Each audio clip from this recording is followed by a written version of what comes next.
centre-est. Bah, moi, je suis originaire du Morvan, en fait, hein, Château-Chinon. Et moi du Jura. Voilà. Du Jura. Mais j'ai traîné beaucoup dans le Morvan, c'est là-bas que j'ai rencontré Seb. Alors, on s'est rencontrés pour faire de la musique dans les bistrots, parce qu'on faisait beaucoup de musique dans les bistrots, avec les anciens, parce qu'on a tout le répertoire qu'on a hérité vient des anciens, en fait, hein, beaucoup. Il y a une grosse tradition de vielle à roue, grosse tradition d'accordéon et de violon, cornemuse aussi. Et en fait, on s'est rencontrés là-bas, en fait. À la base, ouais. Ouais. On joue beaucoup de musique du Morvan. Après, on est allé pêcher pas mal de morceaux en Auvergne, parce qu'on aime bien, et parce que il y a sûrement une similarité avec la musique du Morvan. Et aussi pas mal en Irlande, parce qu'on a écouté beaucoup de musique irlandaise et on aime beaucoup ça. Et depuis quelques années, on se met un peu à la musique écossaise, parce que, pareil, partout. Ouais, parce en fait, on est monté sur un festival en Irlande du Nord, à Armagh, un festival, et en fait, on fait beaucoup de rencontres là-bas, de musiciens irlandais forcément, mais beaucoup d'Écossais qui étaient invités aussi. Et puis, en fait, on a été programmé sur un festival à Glasgow. Donc c'est vraiment que de l'histoire humaine, quoi, en fait. C'est vraiment que ça, quoi, en fait. Et forcément, en jouant avec les gens, on a appris des morceaux. Et on les ramène, on les refait à notre façon aussi, hein, parce qu'on n'est pas écossais ni irlandais, hein. L'accent, j'ai bien vu que my English is very bad. Et voilà, quoi. Donc, la principale des choses, c'est de faire de la musique et puis de prendre plaisir à la faire, quoi. C'est tout. C'est l'essentiel voilà, de ma façon de voir les choses, quoi. Moi, pas du tout. Ouais, voilà, c'est pas du tout parce que. Je fais ça que pour le Que pour le pognon, voilà. oui, Mais après, qu'est-ce que ça veut dire milieu du trad? Si tu veux, on joue de la musique traditionnelle parce que nos parents la jouaient avant, c'est vrai. Et donc ils nous ont certainement inculqué un truc quand on était petit. On a continué là-dedans. Et puis on le fait surtout parce qu'on aime ça. Voilà, c'est des histoires de Ouais, après ça nous dérange pas des fois d'arriver aussi sur des soirées où il y a de la musique, même si c'est du blues, si c'est n'importe quoi. Il y a moyen de faire de la musique avec tout, quoi. De toute façon, la musique, il n'y a pas de frontières pour faire de la musique. Il y a rien de défini, quoi. Après, on fait de la musique pour la danse, forcément. Mais en fait, à mon avis, toutes les musiques peuvent se danser. Il n'y a pas de... Il ne faut pas qu'il y ait de frontières. Justement, s'il y a un truc dans la vie où il ne faut pas qu'il y ait de frontières, c'est dans la musique, quoi.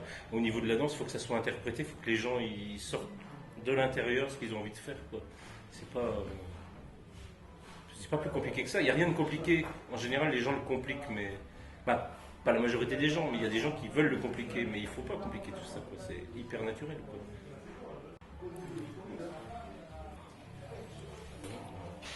Ah bah après, quand on joue pour des danseurs, on essaye de faire notre musique pour leur rendre service, pour qu'ils s'éclatent un maximum, pour qu'ils dansent notre musique.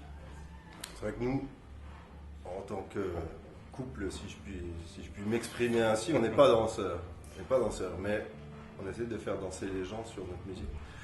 Donc voilà, on essaye de la jouer pour que les gens dansent dessus et prennent du plaisir. Je crois que c'est quelque chose qu'on a hérité un peu de... Comme je te disais tout à l'heure, quand on a commencé à jouer dans les bistrots, mais dans les bistrots ça dansait aussi. Moi c'est le maçon du coin, il savait danser, et les gens venaient là pour passer un bon moment, juste un bon moment, quoi. Et donc après, il n'y a pas de pas qui est respecté, il n'y a pas tout ça, on n'est pas dans une intellectualisation de la musique, quoi. Donc nous on le fait encore à l'heure actuelle comme ça, parce qu'on l'a toujours vécu comme ça, quoi. Et c'est compliqué d'essayer de le faire autrement parce que c'est pas faisable, quoi, pour nous, quoi, en fait. Parce que moi, je me rappelle des soirées bistrot avec les anciens où déjà fallait pas se mettre avec les anciens, fallait se mettre derrière. Il fallait se mettre derrière. Parce que moi j'ai fait l'expérience une fois de me mettre à côté d'eux. Il m'a dit non, ta place elle n'est pas là, tu te mets derrière. Tu t'apprends, donc tu te mets derrière, quoi. Donc sur le coup, c'est vrai que c'est choquant. Mais bon, avec le recul, mais en plus, à chaque morceau qu'ils jouaient, on a une histoire du morceau en fait. Parce que c'est une petite région d'où on vient, mais ça c'est pas médiatisé du tout. Comme on peut, moi, je critique pas la Bretagne, mais la Bretagne, tout ça, c'est médiatisé. On connaît tout le monde. Ah, t'es breton, ouais, la cornemuse, machin et tout. Mais nous, on est resté. C'est un pays qui fait 60 km sur 40. Et les gens vivent. Et il y a de la musique traditionnelle, ça existe, comme en Auvergne, ouais, en fait, on nous a transmis aussi quelque chose d'humain derrière. C'est pas que de la musique, en fait. Mais c'est très dur à expliquer, quand même. C'est pas des choses qui s'expliquent, c'est des choses qui se vivent, en fait. Ça n'a rien à voir.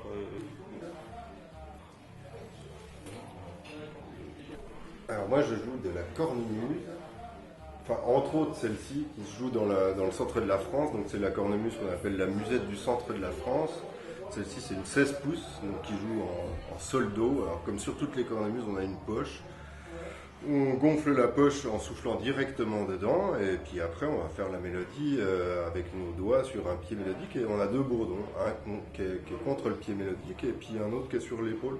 Et sinon, j'ai une autre cornemuse, qui est la cornemuse irlandaise, qui s'appelle les Highland Pipes. C'est une cornemuse un peu plus particulière, parce qu'elle se gonfle avec un soufflet. Et on a les bourdons qui sont sur la cuisse, et on a aussi des tuyaux qui ressemblent un peu aux tuyaux mélodiques, mais les trous sont bouchés par des clés. On peut appuyer sur ces clés, et ça va nous permettre de faire un accompagnement harmonique et rythmique. On appelle ça des régulateurs, instruments un peu barbares.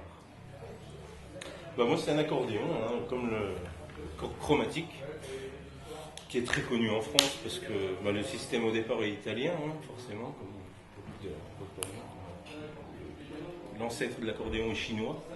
C'était un orgue à bouche, en fait. Je ne me rappelle plus le nom, parce qu'il mémorait un peu de poisson rouge. Après, il y a eu un système diatonique qui était inventé par un Allemand, et puis après, les Italiens ont inventé, qui est très connu en France, un système chromatique.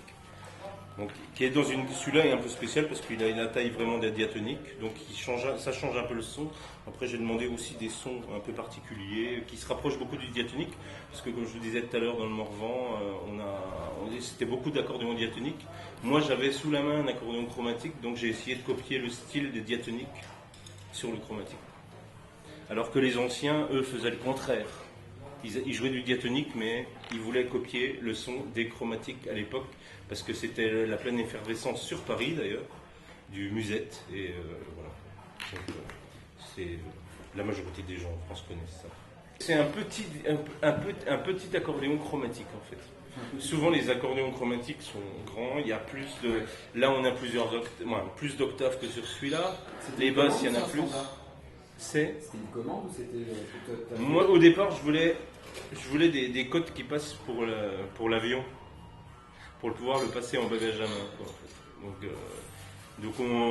Moi je travaille un petit peu avec Saltarel, qui est à 20 km de chez moi, qui est sur Dijon, et en fait je leur ai commandé, moi je voulais vraiment un son chromatique avec des basses qui sonnent vraiment chromatiques, mais sur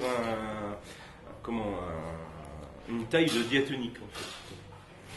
Et vraiment ça change le son au niveau de...